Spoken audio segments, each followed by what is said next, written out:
नमस्कार विद्यार्थियों, government college हरिमन्ना के ऑफिशियल चैनल में आप सभी का स्वागत है। हमने पार्थिव एकता के सिद्धांत के बारे में पूर्व में पढ़ा था। हमने ये जाना था कि पार्थिव एकता के सिद्धांत का मानव भूगोल में क्या महत्व है, इसको किसने प्रतिपादित किया था या भूगोलवेताओं का इसमें क्या योगदान है और ये सिद्धांत क्या है, क्या समझाता है। इसी के बारे में आगे हम जानने के लिए इस वीडियो में आपके सामने हैं। इसमें बताना चाहेंगे कि पार्थिव एकता के जो सिद्धांत हैं वह भौतिक तत्वों के बीच के अंतर संबंधों को बताता है और इसके साथ साथ में भौतिक तत्व और मानवीय तत्व या सांस्कृतिक तत्व जो हैं वो आपस में किस तरीके से संबंधित हैं और पृथ्वी पर होने वाली घटनाओं को किस तरीके से बताते हैं, वह भी इसमें हम पढ़ते हैं।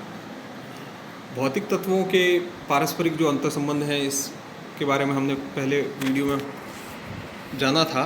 इसके साथ में ही इसमें मैं और बताना चाहूँगा कि जो भौतिक तत्व हैं जिसमें जलमंडल, स्थलमंडल, वायुमंडल के अंदर जो भौतिक घटक हैं वो भौतिक घटक जैवमंडल के प्रमुख जो घटक हैं मानव, उसके साथ में बहुत अत्यधिक समायोजित हैं, एक दूसरे से अंतर संबंधित हैं, एक दूसरे को प्रभावित करते हैं। भौतिक तत्वों में जैसे आज हम पर्यावरणीय कई दुष्प्रभाव और कहीं सारी पर्यावरणीय प्रदूषण की समस्या हो, चाहे वो भूमंडलीय ताप वृद्धि की समस्या हो, चाहे वो ओजोन परत के छिद्र की समस्या हो, चाहे अम्ल वर्षा की समस्या हो, बहुत सारी ऐसी समस्याएं जो हमारे सामने आज द्रष्टव्य हैं। उसके पीछे जो मानव के क्रियाकलाप हैं, मानव के जो सांस्कृतिक परिवेश हैं, उसका भी प्रभाव दिखने को मिलता है। हम देखते हैं कि जो ओजोन छिद्र का सबसे पहले पता लगा वो अंटार्कटिका में पता लगा। अंटार्कटिक में पता लगा जबकि वहाँ तो कोई मानव और रहता ही नहीं है। तो अंटार्कटिक में पता लगने का अर्थ है कि ये भूमंडल जो है ये आपस में जुड़ा हुआ है, ये पूर्णतः जुड़ा हुआ है और पृथ्वी के किसी कोने में यदि पर्यावरण को दुष्प्रभावित करते वाली कुछ कार्य किए जा रहे हैं तो उसके परिणाम भविष्य में हो सकता है कि पृथ्वी के अन्य हिस्सों में भी हो। तो यदि भूमंडल में कुछ ऐसे कार्य या आर्थिक क्रियाएं हो रही है जो कि पर्यावरण को दूषित कर रही है, पर्यावरण को नुकसान पहुंचा रही है, तो वह पूरे भूमंडल के लिए नुकसानदेह होगी, क्योंकि उसके दुष्प्रभाव सबके लिए होंगे, क्योंकि जलमंडल, वायुमंडल, स्थलमंडल और जैवमंडल आपस में जुड़े हुए हैं एक तंत्र के रूप में। इसके सभी घटक एक दूसरे से अंतर संबंधित हैं और एक दूसरे को प्रभावित करते हैं। जैसे हम भूमंडलीय ताप वृद्धि की बात करें तो भूमंडलीय ताप वृद्धि ने आज जलवायु परिवर्तन को एक तेज़ी दे दी है। जलवायु परिवर्तन यूँ सामान्य रूप से होता है, प्राकृतिक रूप से भी होता है, लेकिन इसकी गति को, इसकी भीषणता को, इसके दुष्प्रभावों को अत्यधिक बल मिला है मानव के आर्थिक क्रियाकलापों से, ऐसे कार्यों से जो कि पर्यावरण को नुकसान पहुंचाते हैं। वायुमंडल में CO2 की मात्रा, कार्बन डाइऑक्साइड की मात्रा, मीथेन की मात्रा निरंतर बढ़ रही है। इसके पीछे जो कारण हैं वह प्राकृतिक होने के साथ साथ में मुख्य कारक जो हैं वो मनुष्य के क्रियाकलाप हैं। कोयले की, ऊर्जा की, कोयला, गैस, पेट्रोल, खनिज तेल, इन सब की अत्यधिक मात्रा में उपभोग के कारण, चाहे वो ताप संयंत्रों में हो, चाहे वो वाहनों में हो, निकलने वाली गैसों के कारण लगातार ये हरित ग्रह प्रभाव जो है वायुमंडल में बढ़ रहा है, जिससे भूमंडलीय ताप वृद्धि हो रही है।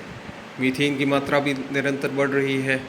मीथेन का मुख्य कारक जो खेत के मैदान खेत होते हैं, जो कि मुख्यतः चावल के खेत जो लगातार पानी से भरे हुए होते हैं, अत्यधिक पानी से भरे हुए खेत जो हैं वह मीथेन निकालते हैं और वो वायुमंडल में भूमंडलीय तापप्रति को बढ़ाती है। अब ये एक ऐसा कुचक्र सा बन गया है कि भूमंडलीय तापवृद्धि से जो लगातार बर्फ़ से ढके हुए क्षेत्र, साइबेरिया जैसे क्षेत्र हैं, आर्कटिक वाले क्षेत्र हैं, साइबेरिया वाले क्षेत्र जहाँ पर नीचे वनस्पति और मृदा है और उसके ऊपर बर्फ़ की चादर ढकी हुई है, वह बर्फ़ की चादर भूमंडलीय तापवृद्धि से पतली हो रही है और वहाँ दरारें पड़ रही हैं। उससे जो उसके अंदर एब्जॉर्ब की हुई है, अवशोषित की हुई जो गैस है, मीथेन गैस मुख्यतः, वह निकल रही है और वह भूमंडलीय तापवृद्धि को और बढ़ा रही है। तो एक कुचक्र सा बन गया है जिसको तोड़ने की बहुत आवश्यकता है।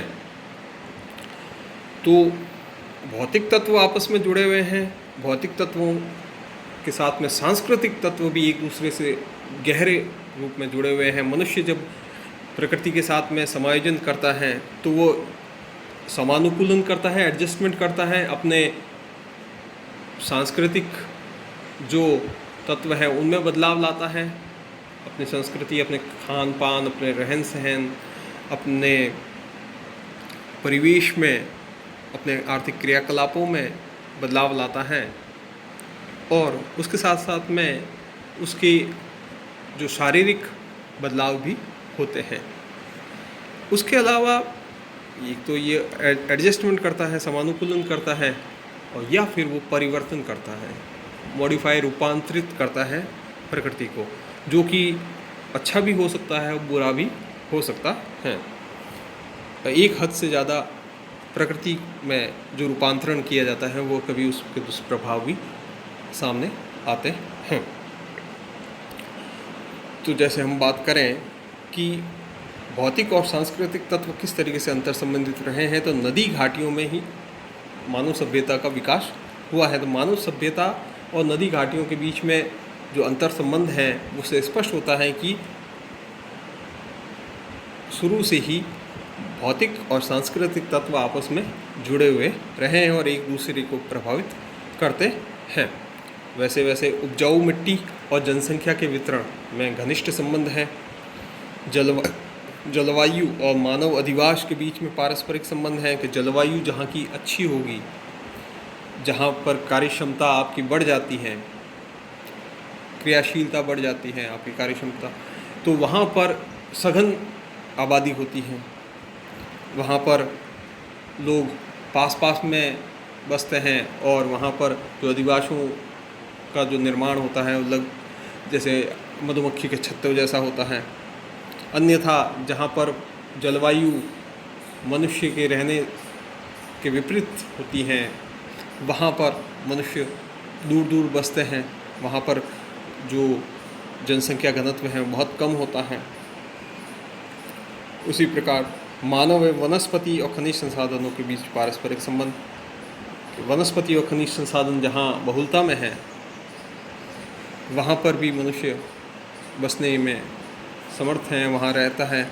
लेकिन जहाँ पर आर्थिक क्रियाएं या खनिज संसाधन उपलब्ध हैं और जलवायु दशाएं भी विपरीत हैं, लेकिन वहाँ पर भी मनुष्य का अधिवास पाए जाते हैं। चाहे आप पश्चिमी ऑस्ट्रेलिया में देख लें, जो पूर्णतः एक रेगिस्तानी इलाका है, लेकिन वहाँ पर कालगुरली और कुलगाड़ी करके जो जहाँ पर सोने और हीरों की खदानें हैं, वहाँ पर भी मनुष्य ने अपना अधिवास विकसित किए हैं, क्योंकि वहाँ पर आर्थिक क्रियाएं और आर्थिक संसाधन उपलब्ध है जो कि वहाँ पर रहना को आकर्षित करते हैं। उसी प्रकार से मनुष्य एवं प्राकृतिक वनस्पति और पशुओं के बीच में पारस्परिक संबंध, हम जानते हैं कि जहाँ पर जैसी वनस्पति होती है और पशु होते हैं, उस तरीके से मनुष्य ने अपने आप को, अपनी आर्थिक क्रियाओं को उस अनुरूप ढाला है। रेगिस्तान में जहाँ पर ऊँट बहुलतम पाए जाते हैं, वहाँ ऊँट के द्वारा ही परिवहन और बाकी व्यापार के कार्य किए जाते हैं। तो कारवाओं में, जो अरब के रेगिस्तान में हैं, वहाँ पर जो व्यापार के मुख्य साधन के रूप में ऊँटों का उपयोग किया गया था। उसी प्रकार से जहाँ पर अन्य कोई पशु होते हैं या अन्य प्रकार की वनस्पति होती है, उस वनस्पति का जो अपने कार्यकलापों में उपयोग लेना होता है।